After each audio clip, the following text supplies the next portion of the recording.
My husband's childhood friend spilled wine on herself and accused me of pushing her. My husband looked at her, sighed, and said, Maya, if you're going to frame my wife, choose a room without 6 cameras and my mother holding the remote. The room froze. Maya Rivers stood beside the long dining table in a pale blue dress now soaked with red wine, one trembling hand pressed dramatically to her chest. The wine had spilled from her own glass, straight down the front of her dress, but she looked at me like I had personally attacked her with a vineyard. Elena, I know you don't like me, but you didn't have to embarrass me in front of everyone. A few guests gasped. Someone's fork hit a plate. I had not even touched her. My hand was still resting on the back of my chair, 3 feet away from her, but Maya had already widened her eyes, softened her voice, and turned her body just enough that the wine stain faced Nathan. Classic Maya. The injured bird. The innocent childhood friend. The woman who did not want to cause trouble but somehow carried trouble in her purse like emergency lipstick. I opened my mouth. Nathan beat me to it. Maya, if you're going to frame my wife, choose a room without 6 cameras and my mother holding the remote. Silence crashed over the room. Maya blinked. For the first time since I had known her, she forgot to look fragile. Mrs. Blackwood sat at the head of the table in emerald silk, one hand wrapped around a glass of sparkling water, the other hand lifting a small black remote like a queen raising a sword. Her smile was elegant. Terrifying. Maya, would you prefer camera 1, camera 3, or the chandelier angle? The chandelier is unflattering but honest. Maya's mouth opened. Nothing came out. Clara Blackwood, Nathan's younger sister, leaned forward with bright eyes. Please choose the chandelier. It catches wrist movement. Daniel Blackwood, Nathan's father, looked up from his soup. I came for dinner. I stayed for the documentary. Maya's face went pale. Nathan, I don't understand why you're talking to me like this. I slipped. Elena was standing right there. Nathan moved to my side and placed one calm hand on the back of my chair. She was standing near you. Not pushing you. You didn't even see it. No. But the house did. Mrs. Blackwood pressed the remote. The large television above the fireplace flickered on. A security feed appeared. Maya, standing beside the table. Me, moving past her without contact. Maya glancing toward Nathan. Maya checking the room. Maya tilting her own glass. The red wine flowed beautifully down her dress in high definition. The room went silent again. Not shocked this time. Enjoying it. One uncle lifted his napkin to his mouth like he was praying into linen. A cousin whispered, the chandelier angle deserves an award. Daniel adjusted his glasses. The camera has better timing than most people I know. Mrs. Blackwood's smile did not move. I installed security for burglars. I did not expect it to catch theater. Maya's lips trembled. I lost my balance. Nathan glanced at the screen. You were standing still. I was emotional. Clara tilted her head. That was a beautiful performance. Unfortunately, the camera had notes. I looked at the footage again. Your wrist had excellent emotional control. Clara gasped. I can replay it in slow motion. I can also add dramatic music. Mrs. Blackwood nodded. Please do. I paid for high definition and I enjoy value. Clara grabbed the second remote from the side table like she had been waiting her entire life for this role. The footage rewound. Maya's hand moved again, slower this time. Her wrist tilted. The wine poured down the front of her dress with the grace of a planned waterfall. Clara hummed a tragic violin sound under her breath. Daniel raised one finger. Strong follow-through. A cousin at the far end coughed to hide laughter. Maya's eyes filled. This time, she tried tears. Nothing fell. Mrs. Blackwood clicked her tongue. Crying without tears is bad for the skin and worse for credibility. Maya's face twisted for half a second before she repaired it. The repair was not fast enough. Everyone saw. I almost felt sorry for her. Almost. Then I remembered the last 4 months. Maya calling Nathan at midnight because she heard thunder and felt lonely. Maya sending me cropped screenshots of Nathan replying with, "Are you safe?" While cutting out the part where she had texted him 16 times about a broken kitchen light. Maya wearing the same shade of green the first wore to Nathan's birthday dinner, then telling his relatives she and I had such different energy. Maya whispering to Mrs. Blackwood's sister that I preferred events without old friends around. Maya laughing when I walked into a room, then going quiet so everyone thought I had interrupted something intimate. At first, I had thought she was simply needy. Then I realized needy people ask for help. Maya asked for audience placement. Nathan leaned closer to me. You okay? I nodded. He did not announce it. Did not perform. Did not turn me into a helpless wife needing rescue. He simply stood beside me. That was enough. Maya noticed. Her expression shook. Nathan, are you really going to humiliate me over a misunderstanding? Nathan sighed. Maya, we talked about evidence. That line changed the temperature of the room. Maya went still. I watched her realize, a beat too late, that tonight was not the beginning of her performance. It was the final showing. Mrs. Blackwood set the remote down gently. Dear, I'd suggest sitting, but I'm worried the chair may become emotionally involved. Clara snorted. Maya swallowed hard and looked around at the guests. I just feel unwanted here. I grew up with Nathan. I only came because Mrs. Blackwood invited me. I don't want to come between anyone. Nathan's eyebrows rose. Then why do you keep choosing the middle seat? Maya froze. Clara lifted her phone. Oh, good. Seating chart. I turned toward her. You brought receipts to dinner? Clara smiled. I brought lipstick and receipts. A woman should be prepared. The television changed again. This time, a photo of Mrs. Blackwood's original seating chart appeared on screen. Elena beside Nathan. Maya between Clara and an aunt. Then Clara swiped. A second photo appeared. The altered chart, taken an hour before dinner. Maya beside Nathan. Me moved 2 chairs away. Maya's handwriting on the place cards was not hard to recognize. She wrote her M's like they were trying to win a beauty pageant. The table went quiet. Maya forced a laugh. I was helping with decorations. I looked at the screen. Interesting. Most people decorate with flowers. You decorated with yourself. A cousin laughed into his napkin. Mrs. Blackwood gave Maya the kind of smile women used before ending a conversation permanently. In this house, place cards are not emotional support animals. Maya's fragile look cracked again. I didn't think it mattered. Nathan and I have known each other since we were children. Your family always treated me like one of you. Nathan did not look amused anymore. Being in my childhood does not give you shares in my marriage. The room went very quiet. Maya stared at him. You've changed since you married Elena. Yes. I became a husband. That was the point. My chest warmed. Not because he defended me. Because he said it like it was obvious. Like marriage was not a debate. Not a game. Not a seat Maya could move closer to if she arrived early enough. Mrs. Blackwood lifted her glass. Sweetheart, I raised one son. I did not raise him to be a community boyfriend. Daniel nodded. Shared property is for vacation homes. Not sons. Clara whispered loudly, Dad has entered the chat. Maya's face flushed. I can't believe you're all ganging up on me. No. Nathan's voice stayed calm. We're checking your statements. The difference mattered. Maya had always survived by turning any challenge into cruelty. The moment anyone asked for proof, she became wounded. The moment anyone set a boundary, she became excluded. The moment I breathed near Nathan, she became fragile. But tonight, no one was giving her fog to hide in. Maya reached for her phone. Fine. Since everyone wants evidence, I'll show you something. She opened a screenshot and turned it toward the table. A message from me. Stay away from Nathan. A few relatives looked at me. Maya's eyes shimmered with victory. I didn't want to say anything, but Elena has been sending me messages like this. I tried to keep the peace. Nathan looked at the phone. Is that the whole conversation? Maya's fingers tightened. It was enough. Clara smiled. That means no. Maya shot her a glare. Clara was already connecting her phone to the television. Maya, if you ever forward screenshots to 4 cousins and forget one of them is me, that's not betrayal. That's user error. The full conversation appeared. Maya, I know Nathan better than you. If I wanted him, you wouldn't stand a chance. Maya, you married him after the hard years. I knew him before he became this version. Maya, some women are wives. Some women are home. Then my reply. Stay away from Nathan if your goal is to disrespect our marriage. The room shifted. Slowly. Fully. Aunt Lydia made a sound of disgust. Maya's mouth went slack. I folded my arms. Cropping a screenshot is not emotional honesty. It is tailoring a lie. Mrs. Blackwood nodded.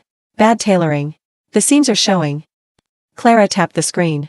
Also, the font size was inconsistent. I was offended professionally. Maya's voice rose. You're all twisting this. Nathan shook his head. Maya, we talked about evidence. That sentence was becoming a bell. Every time he rang it, another mask fell off her face. She stepped backward, breathing unevenly. I need air. Of course she did. Green tea needed steam to function. She turned sharply toward the sitting area by the windows. Nathan and I did not follow. That alone seemed to confuse her. For months, every dramatic exit had worked because someone had chased her. A relative. A friend. Nathan, in the earlier days before he understood the pattern. Even then, he had never chosen her over me, but he had been polite. Maya had mistaken politeness for a door. Tonight, the door stayed shut. She made it 3 steps before stopping. Then she turned back, eyes wet but still calculating. Nathan, how can you act like I mean nothing? Last week you sent me that voice note. You said you missed how things used to be. My fingers went still. Maya lifted her phone and played the audio. Thank you for listening to Channel Sapphire Novel. Nathan's voice filled the room. I miss how things used to be sometimes. We were all together then. It felt simple. She stopped the clip right there. The room quieted. Maya looked at me with soft pain. I didn't want Elena to hear that. I knew she would misunderstand. Nathan stared at her for a second. Then he actually laughed. Not loudly. Just once. Tired. Maya, cropping screenshots was already ambitious. Cropping audio is a full-time hobby. Clara clapped her hands once.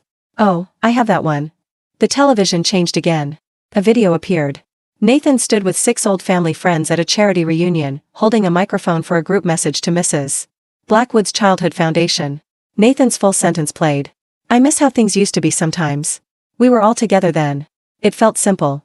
But life moves, people grow up, and the best thing about old friends is watching them respect the new lives we chose.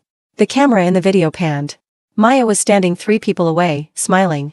Nathan on screen continued. And for me, that means Elena. She's the life I chose.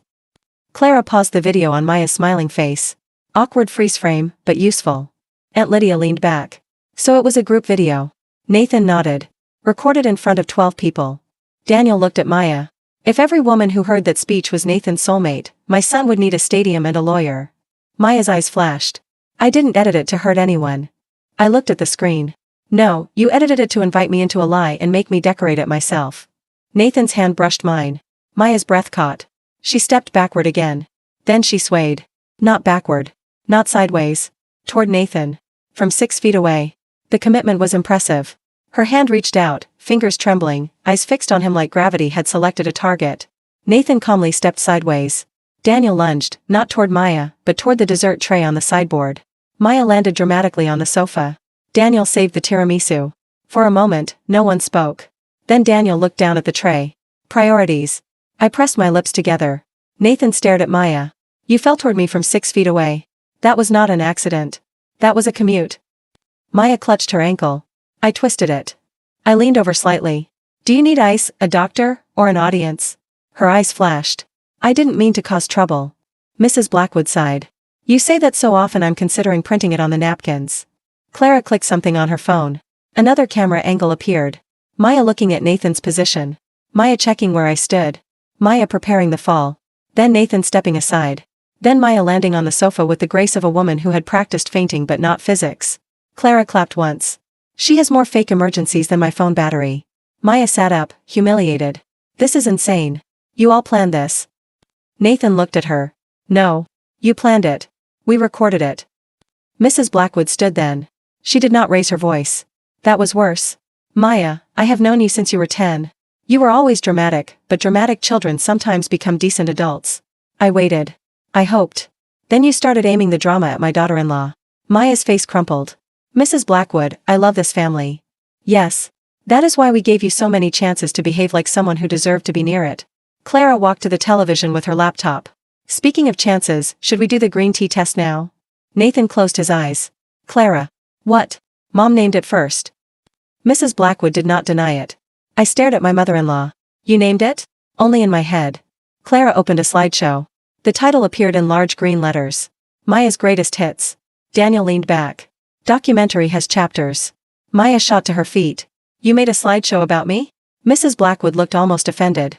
No, dear. You made the content. Clara only respected the archive. Clara clicked to the first slide. Fake tears, 3 incidents. A photo of Maya pressing a tissue under dry eyes at Nathan's office party. Strategic seating, 5 incidents. The seating chart from tonight. Cropped screenshots, 2 incidents. The message thread. Cropped audio, 1 brave attempt. A freeze frame of Maya's face beside the charity video. Sudden injuries, 4 incidents. Footage of Maya bumping into a chair and looking at Nathan before saying, ow. Borrowed childhood memories, 11 incidents. Photos of Maya putting childhood pictures of her and Nathan into family group chats right before Nathan and I hosted events. Emotional emergency calls, 9 incidents. Call logs. I stared at Nathan. 9? He winced. I answered 3. Then I started documenting. Clara clicked again. I don't want to cause trouble speeches, too many to count. Under it, Clara had written, data overflow. Daphne would have loved Clara. I made a mental note to introduce them. Maya looked around desperately. This is bullying.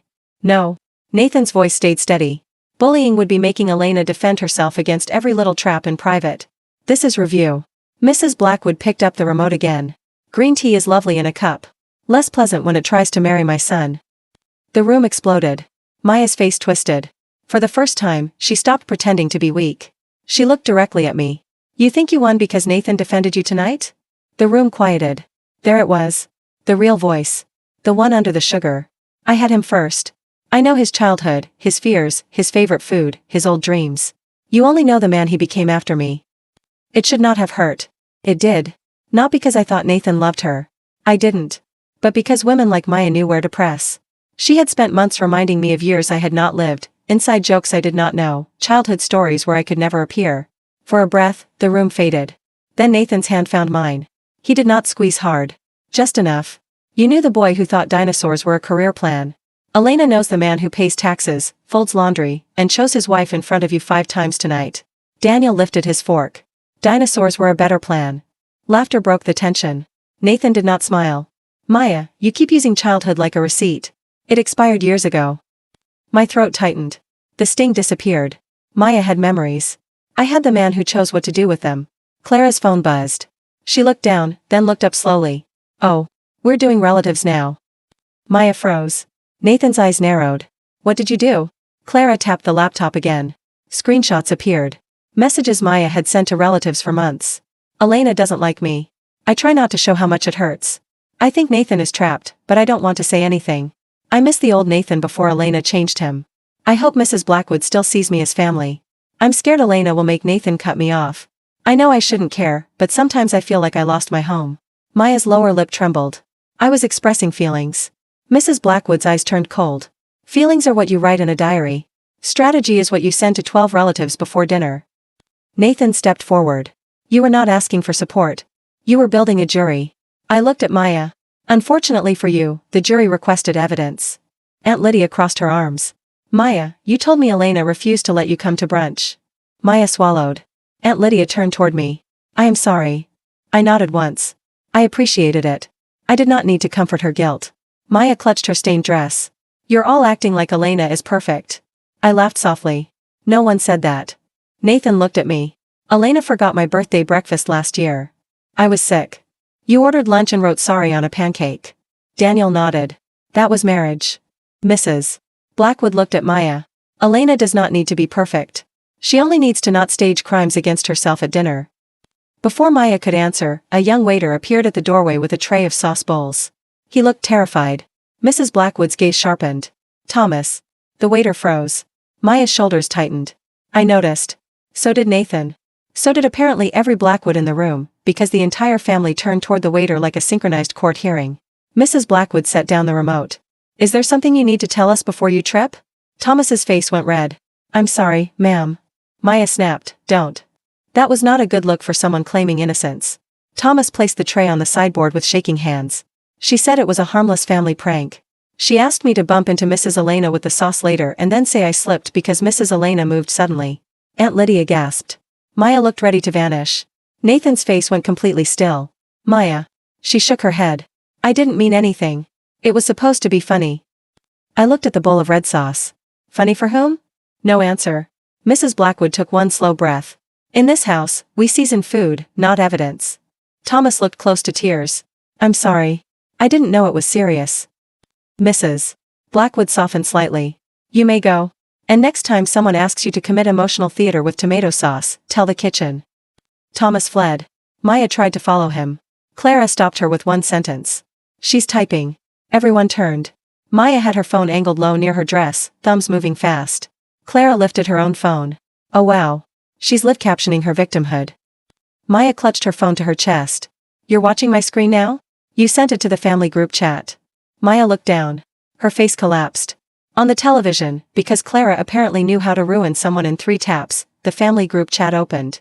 Maya had typed into the wrong thread. I tried so hard to be kind, but Elena turned everyone against me tonight. Nathan's family humiliated me for having a heart. I guess some wives fear childhood bonds. The message had not been sent yet. But the screenshot existed. Nathan looked at her. Were you going to post that before or after the slow-motion wine footage? Maya's fingers shook. Mrs. Blackwood took out her own phone. Let's save everyone time. She typed calmly. Tonight's misunderstanding has been reviewed on camera. Elena did not push Maya. Further claims should be submitted with evidence. She sent it to the family group chat. Replies came almost immediately. Understood. Camera reviewed? Do we need to update the seating chart policy? Can the chandelier angle be shared for educational purposes? I apologized to Elena. Also, who taught Maya to spill wine like a stage actor? Should we bring popcorn? Then Aunt Rosalind replied. I always knew it. The girl cries in fonts. Clara gasped. Further claims should be submitted with evidence is already a sticker. I looked over. Sure enough, someone had turned Mrs. Blackwood's message into a little gray sticker with a tiny judge's gavel. Another aunt used it immediately in a separate argument about who had borrowed her casserole dish. Mrs. Blackwood stared at the chat. That is not how evidence works. Daniel looked over her shoulder. It is now. I burst out laughing. I could not help it. After months of swallowing tiny insults, fake emergencies, and little poisoned comments, the ridiculousness finally broke through. Maya stared at me. Her face hardened. You're laughing? I wiped the corner of my eye. Yes. I'm being humiliated. Elena is not humiliating you. Nathan's tone was calm. She is letting you meet your own work in public. Maya turned toward him, desperate now. If Elena really trusts you, why is she so happy watching me suffer? Is this the kind of woman you married? Someone cruel?